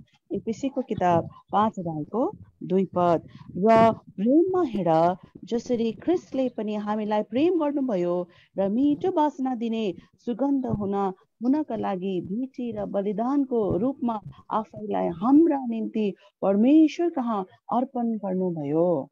हाँ, तो यहाँ पर हम क्या देखते हैं? परमेश्वर हाँ, यहाँनिर हामी के हेर्दछौँ कि यहाँ पर मसीह ने तुमसे प्रेम किया और क्या किया? हमारे लिए अपने आप को सुखदायक सुगंध के लिए परमेश्वर के आगे भेंट करके बलिदान कर दिया। अनि यहाँनिर हामी के पाउँदछौँ कि परमेश्वरले हामीलाई प्रेम गर्नुभयो अनि परमेश्वरले मिठो बासनाको स्वरूपमा परमेश्वरले आफ्नो जीवनलाई यसरी नै भेटी र बलिदानको रूपमा आफूलाई नै दिइहाल्नुभयो। तो हम यहाँ क्या देख रहे हैं? हम मसीह की आज्ञाकारिता को देख रहे हैं, जो परमेश्वर पिता के अधीन रहकर उसने मृत्यु तक आज्ञाकारी रहा। अनि यहाँनिर हामी के हेर्दछौँ भने परमेश्वर कसरी एउटा आज्ञाकारी बने अनि पिताको आज्ञालाई मान्दै मृत्युसम्म पनि परमेश्वरले आज्ञाकारितालाई पुरा गर्नुभयो। तो आज्ञाकारिता ये चौथा पॉइंट है जो हमारे जीवनों में होना चाहिए। अनि यो चौथो कुरा चाहिँ आज्ञाकारिता हो जो चाहिँ हाम्रो जीवनमा हुनु पर्दछ। यदि मसीह अपने पिता के आज्ञाकारी नहीं रहता और क्रूस पर नहीं जाता तो क्या होता? आप जान सकते हैं हमारा अंत क्या होता। अनि परमेश्वर चाहिँ प्रभु येशू ख्रीष्ट पिताको आज्ञाकारी नहुनु भएको भए अनि क्रुसमा नजानु भएको भए हाम्रो अवस्था हाम्रो अन्त चाहिँ के हुन्थ्यो तपाईँ जान्नु सक्नुहुन्छ। तो हमने देखा कि इसी तरह से जैसे मसीह पिता के आज्ञाकारी रहा, हामीले यहाँ हेर्यौँ कसरी प्रभु यीशु ख्रीष्ट कसरी चाहिँ पिताको आज्ञाकारी बने और उसके द्वारा इतना बड़ा उद्धार हमें मिला। अनि त्यो आज्ञाकारिताको कारणले गर्दा हामीलाई कति ठुलो उद्धार हामीले पायौँ। इसी तरह हमारे जीवनों में भी आज्ञाकारिता होनी चाहिए परमेश्वर के वचन के प्रति। अनि यस्तै प्रकारले परमेश्वरको वचनप्रति पनि हाम्रो जीवनमा हामी आज्ञाकारिता हुनु पर्दछ। हो सकता है हम बहुत सी मीटिंग्स अटेंड करते हों, हुन सक्छ कि हामी धेरै सेवाहरूमा उपस्थित हामी हुन्छौँ। हो सकता है हम बहुत वचन पढ़ते हों, हुन सक्छ कि हामी धेरै वचन अध्ययन हामी गर्न सक्छौँ। और हो सकता है हमें वचन का बहुत ज्ञान हो, यस्तो पनि हुन सक्छ कि हाम्रोमा वचनको धेरै ज्ञान हुन सक्छ। लेकिन अगर हम उसके आज्ञाकारी नहीं रहेंगे तो हम किसी के लिए भी आशीष का कारण नहीं बन पाएंगे। जबसम्म हामी परमेश्वरको आज्ञाकारिता जबसम्म हामी हुन सक्दैनौँ तब हामी कसैको लागि पनि हामी आशीषको कारण हामी बन्न सक्दैनौँ। जैसा हमने देखा नूह के धन्यवाद के विषय में, अगर नूह धन्यवाद नहीं करता तो परमेश्वर पिता शायद अपनी मनसा नहीं बदलता। जसरी हामी यहुनाको जीवनमा हामीले हेर्यौँ उहाँले वेदी नबनाएको भए होम बलिको वेदी नबनाएको भए यो बासना मिठो बासना उहाँको वेदीबाट नगएको भए परमेश्वरको विचार बदलिन सक्ने थियो। अगर हारून और उसके पुत्रों का संस्कार पवित्र करने की विधि नहीं होती तो मंदिर में वो वो भेंट चढ़ाना, वो बलियां चढ़ाने का काम नहीं हो सकता था। अगर जब हारून अनि हारूनको छोराहरूको पवित्रकरण अनि त्यो संस्कारहरूमा जुन चाहिँ कामहरू उनीहरूले गर्नुपर्ने थियो उहाँले नगर्नु भएको भए मन्दिरमा यसरी नै भेटीको काम बलिको काम हुन सक्ने थिएन। और इसी तरह से अगर अलगाव का जीवन नहीं होता तब भी ये कार्य नहीं हो सकता था। यस्तै प्रकारले अगर हामी अलग्गै जिउने हाम्रो जीवन अगर हामी जिउन सक्दैनौँ भने तब पनि यो काम मिठो बासनाको काम हुन सक्दैन। और चौथा पॉइंट जो हमने देखा आज्ञाकारिता, मसीह की आज्ञाकारिता यदि अपने पिता के अधीन वो नहीं रहता और आज्ञाकारी नहीं होता तो हमारा तो हम अनंत काल जो था वो विनाश में और नरक में होता।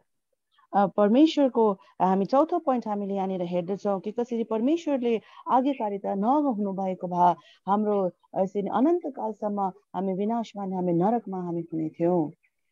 तो इन 4 मुख्य विषयों को हम देख सकते हैं और ये जान सकते हैं कि किस तरह हमारे जीवनों से मसीह की ये सुगंध फैलनी चाहिए। अनि यो चारवटा कुराहरूलाई हामी लिएर हामी बुझ्न सक्छौँ कि कसरी परमेश्वरको यसरी मिठो बासना हाम्रो जीवनबाट फैलन सक्छ। एक बार फिर पढ़ेंगे 2 कोरिन्थी 14 और 15 पद। हामी फेरि पनि 2 कोरिन्थी यसैमा फेरि पनि 2 अध्यायको 14 अनि 15 पद हामी पढ्नेछौँ।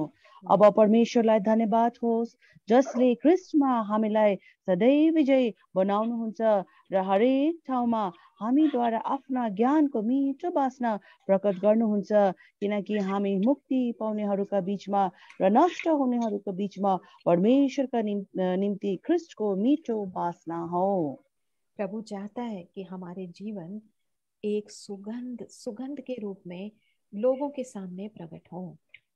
अनि प्रभु चाहनुहुन्छ कि हाम्रो जीवन चाहिँ अरू मानिसहरूको यसरी नै परमेश्वरका निम्ति चाहिँ यसरी नै मिठो बासना भएको। और ये वचन में वचन से शुरू में हमने देखा कि किस तरह से प्रभु ने स्त्रियों को वो दर्जा दिया है और कितना आदर प्रभु ने स्त्रियों को दिया है। अनि वचन सुरु हुनभन्दा अघि सुरुमा हामीले हेरेका थियौँ कि परमेश्वरले कसरी नै स्त्रीहरूलाई उच्च दर्जा प्रभुले दिनुभएको अनि कसरी आदर दिनुभएको कुराहरूलाई। इतना आदर और सम्मान तो शायद पुरुषों को भी नहीं मिला। यति बेसी आदर अनि सम्मान त हामीले पुरुषहरूलाई दिएको पनि हामी पाउँदैनौँ। जब प्रभु को मूसा से बात करनी होती थी तो वो मूसा को उस पवित्र पर्वत पर चढ़ने के लिए बोलता था, तू ऊपर आ जा, चढ़ जा, तब मैं तुझसे मिलूंगा और बात करूंगा। जब परमेश्वर चाहिँ मूसासँग जब बात गर्न चाहनुहुन्थ्यो तब परमेश्वरले मूसालाई पर्वतमा चढियो, तिमी माथि आऊ अनि माथि म तिमीसँग बात गर्छु भन्नुहुन्थ्यो। लेकिन जब स्त्रियों से प्रभु बात करता था, तर जब परमेश्वर स्त्रीहरूसँग जब परमेश्वर बात गर्न चाहनुहुन्थ्यो, जहाँ स्त्रियां होती थी वहां प्रभु खुद पहुंचता था। जहाँनिर चाहिँ स्त्रीहरू हुनुहुन्थ्यो त्यहीँनिर परमेश्वर स्वयं आफै पुग्नुहुन्थ्यो। है ना, शायद प्रभु जानता होगा कि ये स्त्रियां तो अपने घर के काम में व्यस्त है, ये कहाँ जाएंगी पहाड़ के ऊपर। लेकिन प्रभु इतना प्रेमी परमेश्वर है कि प्रभु ने उस सामरी स्त्री से मिलने के लिए उसके आने से पहले वो जाकर उस कुएं में बैठ गया। अनि परमेश्वर सायद जान्नुहुन्छ दिदी बहिनीहरू घरको काममा कति व्यस्त हुनुहुन्छ, कसरी चाहिँ त्यो पहाडमाथि आउने। जसरी सामरी स्त्री आउनुभन्दा अघि नै परमेश्वर त्यो कुवाको अगाडि नै परमेश्वर त्यहाँ पुगिसक्नु भएको थियो। है ना, तो प्रभु हम स्त्रियों की चिंता करता है। अनि हामी यहाँ बुझ्छौँ कि परमेश्वर कसरी हामी दिदी बहिनीहरूको चिन्ता प्रभुले गर्नुहुन्छ। और जब मूसा को जो उस टैबरनाकल का जो दर्शन दिया उसको बनाने के लिए, जब मूसालाई फेरि पनि त्यो निवास स्थान बनाउनको लागि जब दर्शन प्रभुले दिनुभयो, तो प्रभु ने कहा किसको चुना, बेजलील को और अहोलियाब को।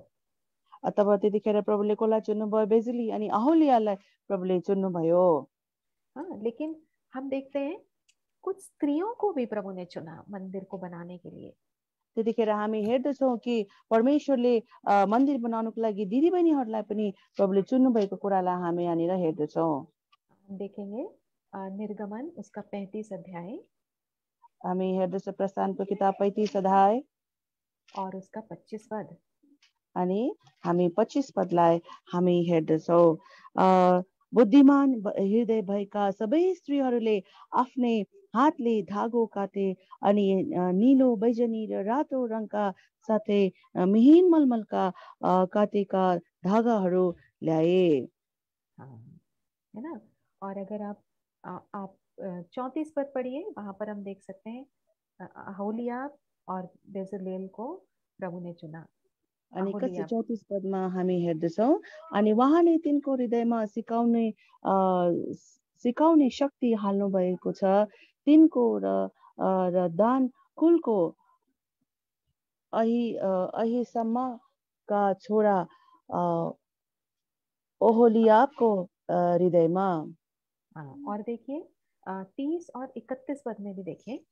अनि 30 अनि 31 पदमा पनि हामी हेर्दछौँ। अनि मूसाले इस्राएलीहरूलाई भने, हेर परमप्रभुले यहूदा कुलको हुरका जाति अर्थात् हुरीको छोरा बसलेललाई नाम काटेर बोलाउनु भएको छ। अनि तिनलाई उहाँले बुद्धि, समझ, ज्ञान र सबै प्रकारका कारिगरीको सम्बन्धमा परमेश्वरको आत्माले भर्नु भएको छ। तो बेजलेल और अहोलियाब को चुना और स्त्रियों को भी मंदिर उस भवन का निर्माण करने के लिए स्त्रियों का भी भाग हम देखते हैं। अनि यहाँनिर हामी हेर्दछौँ कसरी प्रभुले बसले र अहोलियाबलाई प्रभुले चुन्नुभयो अनि स्त्रीहरूलाई प्रभुले यसरी आफ्नो मन्दिरको कामहरूमा काम गर्नुको लागि प्रभुले चुन्नुभएको कुराहरू हामी यहाँनिर पाउँदछौँ। और नए नियम में भी हम देखते हैं पौलुस की पत्रियों में। अनि हामी नयाँ नियममा पनि हामी यहाँनिर हेर्दछौँ। रोमियो उसका 16 अध्याय पहला पद। रोमीको किताब 16 अध्यायको 1 पदलाई हामी यहाँनिर हेर्दछौँ। रोमीको यहाँ पर किताब हम कुछ स्त्रियों के नाम यहाँ पर पढ़ते हैं जो सेवा करते थे। अनि यहाँनिर हामी हेर्दछौँ यी स्त्रीहरूको नाम जसले चाहिँ फेरि पनि परमेश्वरको सेवा गरेका हामी यहाँनिर हेर्दछौँ। रोमीको किताब 16 अध्यायको 1 पद। हामी बहिनी फिबीलाई जो सेन्क्रियामा भएको मण्डलीको सेविका हुन् र तिमीहरूका सामु सिफारिस गर्दछु। तो ये बहन फिबी जो है ये सेवा करने वाली बहन थी। अनि उहाँ चाहिँ जो दिदी फिबी हुनुहुन्छ उहाँ चाहिँ सेवा गर्नुहुने छोरी हुनुहुन्छ। और इसी 16 अध्याय का 6 पद पढ़ें। अनि यही 16 अध्यायको 6 पदलाई हामी पढिरहेका छौँ। मरियमलाई सलाम भनिदेऊ जसले हाम्रा निम्ति खुबै मेहनत गरेकी छन्। तो स्त्रियों ने भी मंदिर को बनाने के लिए कलीसिया में बहुत मेहनत की है और उनका भी एक स्थान है। अनि हामी यहाँ पाउँदछौँ कि कसरी दिदीबहिनीहरूले फेरि पनि परमेश्वरको मण्डली बनाउनको लागि धेरै मेहनत गरेको हामी यहाँ पाउँदछौँ। दूसरा तिमोथी उसका 4 अध्याय और उसका 19 पद पढ़ें। हामी दूसरा तिमोथी 4 अध्यायको हामी 19 पद हामी पढ्दछौँ। प्रिस्का र अकिलालाई साथै ओनिफोरसको परिवारलाई सलाम भनिदेऊ। तो यहाँ पर प्रिस्का या प्रिस्किल्ला का नाम है कि कैसे उसने अपने पति के साथ मिलकर उसने सेवा की और कलीसिया को बनाने में उसने हाथ बटाया। अनि यहाँनिर हामी हेर्दछौँ कि कसरी प्रिस्किल्ला आफ्नो पतिको साथमा मिलिकन फेरि पनि मण्डलीमा सेवकाईको लागि उहाँहरू मेहनत गरेको हामी यहाँनिर पाउँदछौँ। और 2 और बहनों को हम देखेंगे रोमी उसका 16 अध्याय 12 पद में। अनि फेरि पनि हामी रोमीको किताब 16 अध्यायको हामी 12 पदमा हामी यसरी नै फेरि हामी पढ्दछौँ। ट्रिफेना र ट्रिफोसालाई जो प्रभुमा मेहनत गर्दछन् सलाम भनिदेऊ। तो स्त्रियों ने भी कलीसिया बनाने के लिए क्या किया? बहुत मेहनत की है। अनि यहाँनिर हेर्दछौँ कि दिदीबहिनीहरूले मण्डलीमा यसै प्रभुको सेवा गर्नको लागि धेरै मेहनत गरेको हामी पाउँदछौँ। और एक स्थान पर हम और देखते हैं जब पौलुस अपने दूसरी प्रचार यात्रा में निकला था। हामी हेर्दछौँ कसरी पौल आफ्नो दोस्रो प्रचारको सेवकाईमा प्रभु पौलुस निक्लिनु भएको थियो। और वो सिलास के साथ गया था। अनि वो सिलास प्रभुको दाससँग उहाँ जानु भएको थियो। और जब वो फिलिपी नगर में पहुंचा जो आज का हम कह सकते हैं यूरोप में सबसे पहले जब पौलुस प्रेरित सुसमाचार लेकर के गया, जब अहिलेको जमानामा युरोप भनिन्छ यानी सबभन्दा पहिला जब प्रभुको दास यसरी पौलुस पुग्नु भएको थियो, तो सबसे पहले उसकी मुलाकात कुछ स्त्रियों से हुई। नदी के किनारे कुछ स्त्रियों से हुई। त्यतिखेर प्रभुको दास चाहिँ एकदमै कई दिदीबहिनीहरूसँग खोलाको छेउ किनारमा भएको हामी यहाँ पाउँदछौँ। देखिए प्रेरितों के काम उसका 16 अध्याय प्रेरितको किताब 16 अध्यायमा हामी यहाँनिर हेर्दछौँ और उसका 13 पद। अनि 13 पदमा अनि विश्राम दिनमा हामी सहरबाट निस्की एउटा नदीको किनारमा गयौं जहाँ प्रार्थना चढाउने चलन नै थियो अनि त्यहाँ भेला भएका स्त्रीहरूसँग हामीले बसेर कुरा गर्यौं। तो यहाँ पर हम क्या देख रहे हैं? यहाँ पर भी एक सिस्टर्स मीटिंग देख रहे हैं। अनि यहाँनिर पनि हामी हेरिरहेको छौं कि दिदीबहिनीको सेवाहरू भइरहेको हामी यहाँनिर पाउँदछौं। है ना? तो सबसे पहले मुलाकात किससे हुई? यूरोप में सुसमाचार पहुंचाने के लिए स्त्रियों ने योगदान दिया। सबसे पहली मुलाकात उनकी स्त्रियों से हुई और फिर लुदिया से हुई। अनि यहाँनिर हामी हेर्दछौं कि जब प्रभुको दास पावल चाहिँ जब अब युरोपमा जब जानुभयो तब त्यतिखेर दिदीबहिनीहरूलाई भेट्नुभयो अनि त्यहाँनिर लिडिया नामक प्रभुको छोरीलाई भेट्नुभयो अनि त्यहाँ सुसमाचार सुनाउने प्रचार गर्ने पनि दिदीबहिनीहरूले पाएको कुरा हामी यहाँ पाउँदछौं। और तब हम देखते हैं कि लुदिया किस तरह से उसके घराने ने उसने बपतिस्मा लिया और फिर वो उनको अपने घर ले गई। अनि हामी हेर्दछौं कि कसरी लिडियाले प्रभुको दासलाई आफ्नो घरमा लगी उहाँ घर परिवारको उद्धारको कामको निम्ति अनि कसरी उहाँको घरले सेवा गरेको कुराहरू हामी यहाँनिर पाउँदछौं। तो प्रभु ने जो मुझे इन दिनों बोझ दिया, प्रभुले मलाई यो दिनहरूमा जे भार दिनुभएको थियो कि किस तरह से हम बहनें मंदिर को बनाने, कलीसिया का निर्माण करने के लिए हम किस तरह से हाथ बटा सकते हैं। अनि कसरी चाहिँ दिदीबहिनीहरूले आफ्नो मण्डलीलाई कसरी बनाउनु पर्छ र यो कुरा चाहिँ प्रभुले मलाई बोझ दिनुभएको छ। सबसे पहले तो हमने ये 4 बातों को आज देखा सबभन्दा पहिला चाहिँ हामी यो चारवटा कुरा जो आज हामीले हेरेका छौं जिसके द्वारा हम मसीह की उस सुगंध को दूसरों तक फैला सकते हैं। जसको कारणले गर्दा हामी यी चारवटा कुराहरूले चाहिँ हाम्रो जीवन प्रभु येशू मसीहको मिठो बासना अरूसँग हामी फैलाउन सक्छौं। मैं इसको एक बार फिर दोहरा रही हूँ। सबसे पहला धन्यवाद या आराधना का जीवन, सबभन्दा पहिले चाहिँ हाम्रो जीवनमा धन्यवाद आराधनाको जीवन हाम्रो हुनु पर्दछ। दूसरा पवित्रता का जीवन, अनि अर्को दोस्रो चाहिँ पवित्रताको जीवन, और अलगाव का जीवन, अनि अलगै बसेको जीवन, और आज्ञाकारिता का जीवन, अनि आज्ञाकारिताको जीवन, है ना? तो सबसे पहले हमारे जीवन में ये विद्यमान होना चाहिए। अनि यो चारटा कुराहरू चाहिँ हाम्रो जीवनमा लागू हुनु परेको छ। और तब हम प्रभु के कार्य में और उसके मंदिर के निर्माण के कार्य में लग सकते हैं। तब मात्र हामी परमेश्वरको काम अनि परमेश्वरको भवन निर्माणको काममा हामी उपयोग हुन सक्छौं। एक बहुत छोटा सा उदाहरण मैं आपको देती हूँ। एउटा सानो उदाहरण म तपाईहरुको अगाडि राख्न चाहन्छु। जब मैं छोटी थी संडे स्कूल में, जब म सानो संडे स्कूलमा जाने गर्ने उमेरमा तो प्रभु के दास लोग और हमारे जो संडे स्कूल के शिक्षक थे वो हमसे सवाल पूछते थे, क्या तुमने आज वचन पढ़ा है? अनि परमेश्वरको दास अनि परमेश्वरको सन्डे स्कुल टिचरले भन्नुहुन्थ्यो, क्या तुमने आज वचन पढ़ा है? Have you read your Bible today? के तिमीले आज वचन पढेका छौ? तो ये बात सुनकर हम उस टाइम तो हम छोटे बच्चे थे, हम कभी घबरा भी जाते थे, लेकिन आज हम जब देखते हैं कोई भी शायद इस तरह से सवाल नहीं करता बच्चों से, जवानों से कि क्या तुमने आज वचन पढ़ा है? अनि त्यतिखेर त हामी सानो थियौँ, हामी डराउँथ्यौँ, तर अहिले हामी हेर्छौँ कसैले पनि यस्तो प्रश्नहरू सोध्दैन कि के तिमीले आज बाइबल पढेका छौ?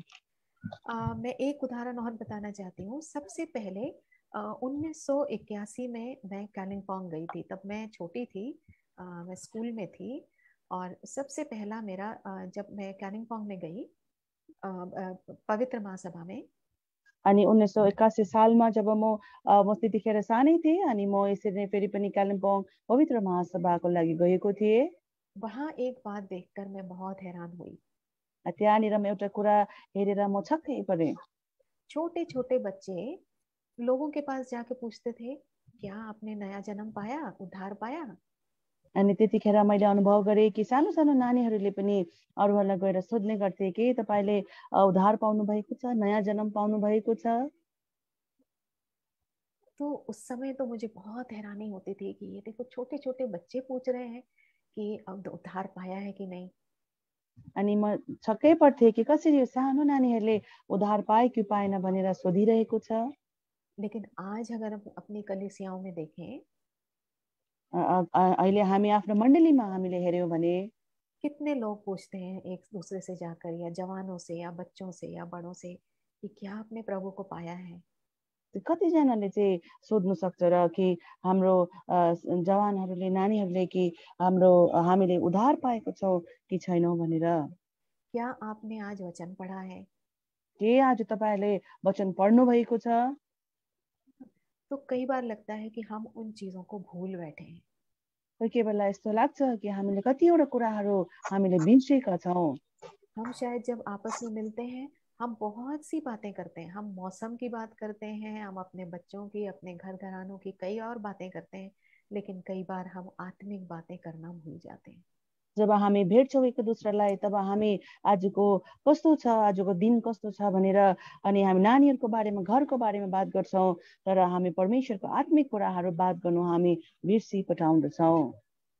तो मेरा एक ये बोझ है मेरो चाहिँ एउटा बोझ छ कि जब प्रभु ने हम स्त्रियों से इतना अधिक प्रेम किया है, जब कि परमेश्वरले हामी स्त्रीहरूलाई यति बेसी प्रेम गर्नुभएको छ और हमको प्रभु ने वो आदर का स्थान दिया है, अनि परमेश्वरले जब हामीलाई ती आदरको स्थान प्रभुले दिनुभएको छ भने तो हमको किस तरह से प्रभु की सेवा करनी है और किस तरह से उससे प्रेम करना है।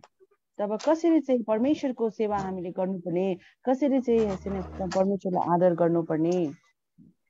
तो मैं सोचती हूँ कि हम बहनें जो हैं, हम बच्चों से और हम दूसरी बहनों से, हम जवान लड़कियों से, जवान लड़कों से जरूर हम आपस में बात कर सकते हैं उनसे, और उनसे हम थोड़ी दोस्ती भी बना सकते हैं। जब हामी नानीहरूसँग, जवानहरूसँग, दिदीबहिनीहरूसँग हामी यसरी साथी पनि हामी बनाउन सक्छौँ और हम उनको आत्मिक जीवन में बढ़ने के लिए उत्साहित कर सकते हैं। अनि उहाँहरूसँग हामी आत्मिक जीवनमा अगाडि बढ्नुको लागि हामी प्रेरणाहरू उत्साह हामी दिन सक्छौँ। हो सकता है हमारे जवान बच्चे वचन नहीं पढ़ रहे आज, हुनसक्छ हाम्रा जवानहरूले प्रभुको वचन पढेका छैनन्। हो सकता है हमारे कई जवान बच्चे, हमारे छोटे बच्चे उद्धार का सुसमाचार नहीं जानते। हुनसक्छ कि हाम्रो जवान नानीहरूले पनि यसरी उद्धारको वचन उहाँहरूले सुन्नु भएको छैन। हो सकता है हमारे साथ की और बहनें कोई विश्वास में कमजोर हैं, और उनको चाहिए कि हम उन्हें उत्साहित करें। हुनसक्छ कि कतिजना दिदीबहिनीहरू यसरी नै विश्वासमा कमजोर छन् अनि उहाँलाई उत्साह चाहिरहेको हुनसक्छ। तो आज हम इस बात को प्रण करें कि हम परमेश्वर के उस मंदिर को और कलीसिया को बनाने और उसके निर्माण के कार्य में हम लग जाएं। अनि आज हामी निर्णय गरौँ कि कसरी परमेश्वरको काम अनि परमेश्वरको मण्डलीको निर्माण कामको लागि हामी लागौँ। हम किस तरह से आने वाली पीढ़ी को, और हम अपनी मंडली में अपनी बहनों को हम किस तरह से उत्साहित कर सकते हैं कि हामी हम आउनेवाला वचन में। पिँढीलाई कसरी हामी उत्साहित हामी गर्न सक्छौँ। हाँ, तो आज मेरा बोझ ये है कि हम अ, सबसे पहले तो अपने जीवन की चिंता करें कि हमारा जीवन किस तरह से है, प्रभु की उस सुगंध को हम फैला रहे हैं कि नहीं। अनि आज मेरो यो बोझ छ कि हामीले यो कुरा बुझौँ कि कसरी हामी आफ्नो जीवनको चिन्ता गरौँ कि के हामीले परमेश्वरको मिठो बासना हामी फैलाइरहेको छौँ कि छैनौँ। और फिर हम मंडली के निर्माण के कार्य में लगे। कम से कम हम बहनों के बीच में या जवान बच्चों के, छोटे बच्चों के साथ तो हम इस कार्य को शुरू करें। अनि हामी अर्को कुरा चाहिँ हामी मण्डलीको कार्यमा अनि नभए पनि सानो नानीहरू अनि दिदीबहिनीहरूको बिचमा हामी परमेश्वरको काम हामी सुरु गरौँ।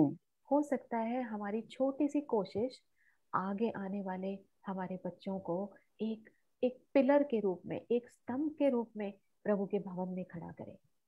हुनसक्छ आज हाम्रो कोसिसले गर्दा आउनेवाला पिँढीको लागि एउटा खम्बाको रूपमा उहाँहरूको काम जीवनमा काम भएको हुन् भनिकन।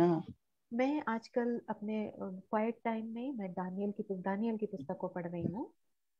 अनि मेरो आफ्नो क्वाइट टाइमकोमा म यसरी इब्रानीको किताबमा पढिरहेको छु। नहीं, दानियल की पुस्तक, दानियलको किताब म पढिरहेको छु। तो उसमें मैंने पहले 3 अध्यायों में एक बात देखी अनि दानियलको किताबमा पहिला 3 अध्यायमा मैले एउटा कुरा मैले पाएँ। यहाँ पर डैनियल और उसके 3 जो साथी हैं उनका जिक्र किया गया है। यहाँनिर दानियलको किताबको पहिला 3 अध्यायहरूमा दानियलको अनि उसको 3 वटा साथीको बारेमा कुरा गरिएको छ। लेकिन जब हम पहले और दूसरे अध्याय में हम देखते हैं तो हम देख रहे हैं कि मुख्य वक्ता जो है ना वो डैनियल है और उसके जो अनि 3 साथी हैं वो उसके पीछे पीछे पीछे चल रहे हैं। जब हामी दोस्रो अध्यायमा जब हामी पढ्दछौँ तब हामी यो बुझ्दछौँ कि यहाँनिर मेन बोल्ने मान्छे चाहिँ दानियल हो, उसको साथीहरू चाहिँ पछि पछि लागिरहेको कुराहरू हामी यहाँनिर पाउँदछौँ। है ना। लेकिन जब डैनियल ने निर्णय किया कि वो राजा के भोजन से अपने आप को वो अपवित्र नहीं करेगा, तो डैनियल था जो जिसने पहले बात करी कि भाई मैं इस भोजन को नहीं खाऊंगा। यहाँनिर हामी पाउँदछौँ कि कसरी दानियलले राजाको भोजन खाइकन आफूलाई अपवित्र पार्दिन भनेर जब निर्णय गरे, बात गरे, तब दानियल नै थिए कि म चाहिँ यस्तो गर्दिन भनिकन। लेकिन उसके साथ साथ हम देखते हैं कि इन 3 लोगों ने, शद्रक मेशक अबेदनगो ने भी ये निर्णय किया कि हम भी अपने आप को अपवित्र नहीं करेंगे। जब दानियलले जब भने कि म गर्दिन, अपवित्र हुँदिन भन्दा शद्रक मेशक अबेदनगोले पनि भन्छ हामी पनि अपवित्र हामी आफूलाई बनाउँदैनौँ। हो सकता है डैनियल का विश्वास उनसे ज्यादा दृढ़ था हुन सक्छ यी 3 साथीहरू भन्दा दानियलको विश्वास अझै बेसी हुन सक्छ। और डैनियल को प्रभु ने इन चारों को प्रभु ने बुद्धि दी, 10 गुना अधिक बुद्धि दी। अनि हुन सक्छ परमेश्वरले चाहिँ 4 जनालाई बुद्धि दिनुभयो अनि यिनीहरूलाई 10 गुना बेसी बुद्धि प्रभुले दिएको हामी पाउँदछौँ। लेकिन डैनियल को विशेष रूप से स्वप्न बताने का, उसका अर्थ बताने का प्रभु ने दान दिया। तर परमेश्वरले चाहिँ दानियललाई एकदम दर्शन अनि सपना उर्था गर्ने दान प्रभुले दिनुभएको थियो। दूसरे अध्याय में भी हम देखते हैं कि डैनियल जो है वो राजा के पास जाके वो समय मांगता है कि मुझे कुछ समय दिया जाए कि मैं आपका स्वप्न भी बता सकूं, उसका अर्थ भी बता सकूं। अनि जब दानियल राजाकोमा नबुद्धिस्थित राजाकोमा जब उहाँ पुग्छन् त उहाँले भन्नुहुन्छ कि मलाई अलिकति समय पनि दिनुहोस् ताकि म तपाईँको सपना तपाईँको दर्शनको अर्थ म खोलिदिउँ। हम वहां डैनियल को देखते हैं आगे आगे। अनि यहाँनिर हामी दानियललाई अघि अघि गएको हामी यहाँनिर देख्दछौँ। लेकिन हम 17 पद में देखते हैं, दूसरा अध्याय के 17 पद डैनियल में, कि डैनियल अपने घर जाकर अपने 3 मित्रों के साथ बोलता है परमेश्वर से प्रार्थना करो कि प्रभु वो उसके राजा के स्वप्न को और उसका अर्थ मुझ पर प्रकट करे। अनि जब हामी दानियलको किताब 2 अध्यायको 17 पदमा जब हामी पढ्छौँ कि दानियल आफ्नो घर गए आफ्नो 3 जना साथीहरूलाई गएर उनीहरू कुरा गर्छ कि परमेश्वरले चाहिँ यो सपनाको बारेमा मलाई बुझाइदिएका हुन्। हाँ, और प्रभु ने प्रार्थना को सुनकर प्रभु ने उत्तर दिया और डैनियल राजा का स्वप्न और उसका अर्थ भी बता सका।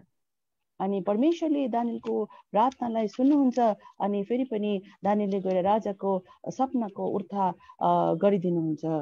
और वहां पर हम देखते हैं कि डैनियल जो है वो राजा के सामने जाता है स्वप्न बताने के लिए। हामी यहाँ हेर्छौँ कि दानियल कसरी राजाको अगाडि सपना बताउनुको लागि उहाँ जानुहुन्छ। लेकिन अगर हम 2 अध्याय के 36 पद में देखें जब हामी 2 अध्यायको 36 पद दानियलको किताबबाट हामी हेर्छौँ तो वहां पर एक चीज लिखी है, स्वप्न तो यूं ही हुआ, अब हम उसका फल राजा को समझा देते हैं। यहाँनिर लेखेको छ सपना यही हो अनि हामी राजाको सामु त्यसको अर्थ बताइदिनेछौँ। हाँ, तो वो हम का मतलब है कि यहाँ पे डैनियल अकेला नहीं है, उसके 3 मित्र भी उसके साथ हैं। अनि यहाँनिर हामी हेर्दछौँ कि दानियल एक्लै छैन, उहाँको 3टा साथी पनि यहाँ भएको हामी बुझ्दछौँ। है ना। तो डैनियल को हम देख रहे हैं पहले और दूसरे पद में, डैनियल आगे आगे है, उसके 3 साथी उसके पीछे पीछे हैं, लेकिन उसके साथ साथ हैं। हामी यहाँनिर हेर्दछौँ कि दानियल चाहिँ कसरी अघि अघि गइरहेको अनि उहाँको 3टा साथी चाहिँ उहाँको पिछे पिछे गइरहेको तर एकै साथमा भएको हामी यहाँनिर पाउँदछौँ। और जब डैनियल राजा को उसका स्वप्न और उसका अर्थ बता देता है, जब दानियलले उहाँको सपनाको अर्थ बताइदिनुहुन्छ और राजा डैनियल का पद ऊंचा कर देता है, अनि राजाले दानियलको पदलाई माथि उठाइदिनुहुन्छ। तब देखिए 49th वर्ष में आखिरी पद में डैनियल क्या कहता है, देखो। यहाँनिर 49 39 अध्यायमा यहाँनिर के लेखेको हामी पाउँदछौँ। तब दानियलले राजालाई बिन्ती गरे अनि तिनले शद्रक मेशक र अबेदनगोलाई बाबेलका प्रान्तका कार्यहरूमाथि अधिकारीको रूपमा नियुक्त गरे तर दानियल चाहिँ राजाको मूल ढोकामा बसे। हाँ, तो यहाँ पर देखते हैं डैनियल आगे है। डैनियल उनके लिए रिक्वेस्ट कर रहा है, उनके लिए वो विनती कर रहा है ना। वो खुद वो शायद इतने स्ट्रांग नहीं है, लेकिन वो डैनियल के साथ साथ है। डैनियल उनको साथ साथ लेके चल रहा है। अनि यहाँनिर हामी हेर्दछौँ कि कसरी तीनजना साथीहरू चाहिँ दानियलको साथ साथमा हिँडिरहेको हुनसक्छ। ती तीनजना दानियल जस्ता हिम्मतदार हुन सक्दैन, तर दानियलको साथ साथमा गइरहेको हामी यो कुराहरू यहाँनिर हामी बुझ्दछौँ। लेकिन देखिए तीसरे अध्याय में वो कितने निडर हो जाते हैं और कितने बोल्ड हो जाते हैं कि वो राजा की मूर्ति के सामने नहीं झुकते। वहां पर डैनियल नहीं है, वहां पर ये तीन लोग हैं। तर हामी यहाँनिर तेस्रो अध्यायमा गएर जब हामी हेर्छौँ कि दानियल त त्यहाँनिर हामी पाएको देख्दैनौँ, तर तीनजना साथीहरूले चाहिँ नबुकदनेस्सर राजाको मूर्तिलाई दण्डवत गर्नुदेखि इन्कार गरेको हामी यहाँनिर पाउँदछौँ। और अब हम देखते हैं 3 अध्याय में कि वो विश्वास में कितने दृढ़ हो गए हैं कि वो कहते हैं, हे राजा, यदि हमारा परमेश्वर ना भी बचाए तब भी हम इस मूर्ति के आगे नहीं झुकेंगे। यहाँनिर भन्नुहुँदैछ तीनजना साथीहरू एकदमै विश्वासमा एकदम दृढ भएको हामी पाउँदछौँ। अनि उनीहरू राजालाई भनिरहेको हुन्छ कि परमेश्वरले बचाउनु भएन भने पनि हामी यो मूर्तिलाई हामी के गर्दैनौँ, दण्डवत हामी गर्दैनौँ। और परमेश्वर उनके विश्वास का आदर करता है। अनि यसरी नै फेरि परमेश्वरले चाहिँ यसरी नै उहाँको विश्वासलाई आदर गर्नुहुन्छ। परमेश्वर उस आग में खुद उपस्थित हो जाता है उनके साथ। अनि परमेश्वर चाहिँ स्वयं नै त्यो आगोको भित्र उपस्थित हुनुहुन्छ उहाँहरूको बीचमा। ना सिर्फ उनकी रक्षा करता है, उनीहरूलाई परमेश्वरले सुरक्षा मात्र गर्नुहुन्न, लेकिन राजा के सामने, सब अन्य जातीय के सामने परमेश्वर का नाम महिमा पाता है। तर यहाँनिर चाहिँ अन्य जातिहरूको सामने, राजाको सामने चाहिँ परमेश्वरको नाम उच्च पारिएको हामी यहाँनिर पाउँदछौँ। तो हो सकता है कि हमारी कलीसिया में कमजोर लोग हैं, विश्वास में कमजोर हैं, शायद वो ठीक ढंग से प्रभु के साथ नहीं चल रहे हैं, लेकिन यदि हम यस्तो हुनसक्छ कि हाम्रो मण्डलीमा कति कमजोर व्यक्तिहरू हुनसक्छ विश्वासमा। और हो सकता, लेकिन यदि हम उनको साथ लेकर चलेंगे, उनको हम उत्साहित करेंगे, उनको हम बल देंगे, तो कल को वो खड़े होकर बड़े बड़े और आश्चर्य के काम कर सकेंगे। तब जब हामीले उहाँहरूलाई कमजोर विश्वासीहरूलाई हामीले चाहिँ प्रेरणा दिई, बल दिई, संगति दिइकन उहाँहरूको साथमा हामी हिँड्यो भने हुनसक्छ आउने दिनहरूमा उहाँले आश्चर्यको काम उहाँको जीवनबाट हामी देख्न सक्नेछौँ। तो हम याद रखें, हम बहनों को प्रभु ने बहुत प्रेम किया है और हमें बहुत ऊंचा दर्जा प्रभु ने दिया है। अनि हामी याद रखौँ कि कसरी परमेश्वरले चाहिँ हामी दिदीबहिनीहरूलाई धेरै प्रेम गर्नुभएको छ अनि उच्च स्तरमा प्रभुले राख्नु भएको छ।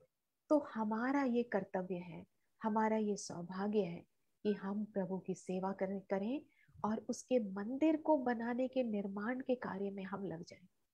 अनि हामीले यस्तो निर्णय गर्नुपर्छ, हाम्रो एउटा काम हो, कर्तव्य हो कि परमेश्वरको सेवा गर्ने अनि परमेश्वरको भवन निर्माणको लागि हामी लगातार रहिरहने, काम गरिरहने हामी बन्न सकौँ। तो यही बोझ प्रभु ने आज मुझे दिया, जो मैंने आप लोगों के साथ बांटा, और मुझे आप लोगों के साथ संगति करके बहुत बहुत उत्साह मिला। और प्रभु आप सबको आशीष दे। जय मसीह। परमेश्वरले मलाई यो वचन बाँड्नुको लागि प्रभुले यो बोझ दिनुभयो अनि तपाईहरुसँग संगति गरेर म धेरै आनन्दित छु। सबैलाई प्रेमी जय मसीह। जय मसीह सबैजनालाई। हाम्रो युट्युब च्यानल कफरनहुम विथ एल्सादाईलाई तपाईहरु सबैजनाले माया गरिदिनुहोस्, प्रार्थना गरिदिनुहोस् अनि सब्स्क्राइब गरिदिनुहोस्। धन्यवाद।